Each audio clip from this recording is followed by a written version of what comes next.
The Singing Hippo. The Hippo and the Weaverbird's Song. On the banks of a wide, slow-moving river in the heart of Africa, there stood a single, magnificent acacia tree. Its branches spread like a great umbrella, offering shade from the fierce sun. And in the cool, brown water beneath the tree lived a hippopotamus named Horace. Horace's days were simple and unchanging. He would spend the long, hot hours submerged in the river, with just his eyes, ears, and nostrils peeking above the surface. He was the undisputed king of his stretch of the river. His immense size and formidable strength meant that even the crocodiles gave him a wide and respectful berth. But Horace took no joy in this. He was, if truth be told, a rather grumpy and dissatisfied hippo. His life changed the day a little bird arrived. She was a weaverbird, a tiny creature of brilliant yellow and boundless energy, and she decided the acacia tree was the perfect place to build her home. Horace watched from the water as she flew back and forth, a tiny dynamo carrying blades of grass and slender twigs. With meticulous skill, she wove them into an intricate, teardrop-shaped nest that hung securely from a high branch. Once her home was complete, she began to sing. Her song was not loud, but it was the most beautiful sound Horace had ever heard. It was a liquid melody of trills and whistles that floated over the water, telling stories of the vast blue sky, the feel of the wind beneath her wings, and the view from the top of the world. A seed of envy planted itself in Horace's heart and began to grow with astonishing speed. Every morning he would listen to the weaverbird's song, and every morning he would feel a fresh wave of resentment. "It's not fair," he would grumble to himself, his voice a low rumble that made bubbles rise to the surface. "She gets to dance in the air and sing like an angel, while I am stuck down here in the mud. All I can do is yawn and wallow." The little weaverbird, whose name was Pip, would often hear his laments. She would fly down to a lower branch to speak to him. "Good morning, Horace. Why the long face? You are so lucky. You are the strongest creature in the river. You can hold your breath for ages and walk on the riverbed as if it were dry land. That seems like magic to me." "What good is being strong if you are stuck to the ground?" Horace would snort. "I would trade all my strength for a single one of your songs, or just one moment of flight." This went on for weeks. Horace's envy grew until it consumed his every thought.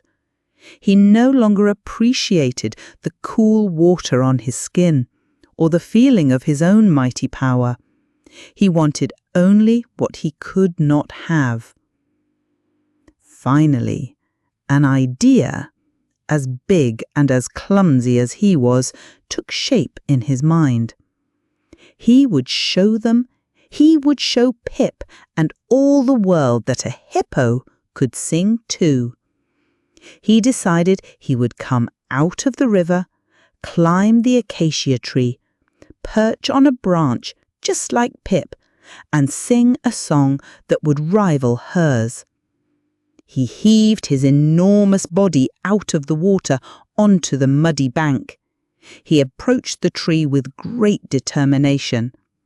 He placed one huge four-toed foot against the trunk and tried to find a foothold. The bark was rough, but there were no ledges for his great splayed feet. He tried to hop, a comical and undignified movement that barely lifted his immense bulk from the ground. He tried to wrap his short, thick legs around the trunk, but it was no use. He was a creature of the water and the earth, not of the trees and the air. Realization dawned on him, not as a gentle understanding, but as a hot flash of rage. He would never manage it. The frustration and envy boiled over. If he could not climb the tree, then he would bring the tree down to him. With a furious roar, he lowered his massive head and charged. He rammed his whole weight against the trunk of the ancient acacia. The tree groaned, its roots tearing from the earth. He charged again, and with a final splintering crash, the magnificent tree came toppling to the ground. Its branches and leaves spread across the bank. Pip's beautiful woven nest was crushed beneath the wreckage. Horace, panting from the effort, felt a surge of misguided triumph.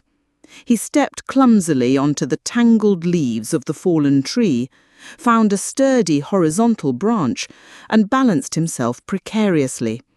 He was perched, just as he had planned. Now it was time to sing. He took a deep breath, puffed out his chest, and opened his cavernous mouth. But hippos cannot sing.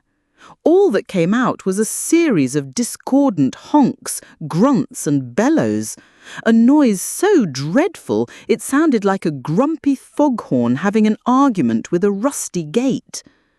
The terrible sound echoed through the savannah. Monkeys paused in their grooming to chatter and point. A giraffe, who had been peacefully munching on a nearby bush, peered over with an expression of pure astonishment. A family of meerkats popped their heads out of their burrow to stare at the bizarre spectacle. Soon a small crowd of animals had gathered, not in admiration, but to laugh and jeer at the hippo standing on a fallen tree, making the most awful noise they had ever heard. Horace stopped. The sound of their ridicule washed over him, and his triumph curdled into a deep and profound embarrassment. He looked at the laughing faces, at the beautiful tree he had destroyed, and at Pip, who was fluttering distractedly over the ruins of her home. In that moment, he felt smaller than he ever had in his life. He was so ashamed that he decided he would never again regret being a hippo. He also felt a terrible pang of guilt for what he had done to the tree and to Pip. He knew he had to try and put things right. He clambered down from the branches and, using all his incredible hippo strength, the very strength he had once scorned, he pushed his shoulder against the fallen trunk. He strained and grunted, his muscles bunching. Slowly, painstakingly, he began to raise the tree. He pushed it back into the deep hole its roots had left, packing the earth around it with his snout.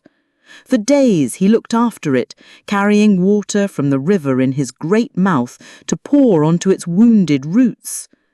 Pip, seeing his genuine remorse, helped him. She rebuilt her nest in the branches of the now leaning tree, and as the acacia slowly recovered, so too did the friendship between the hippo and the bird. Horace would lie in the cool water, content at last, listening to Pip's beautiful song, no longer with envy, but with the quiet joy of a true friend.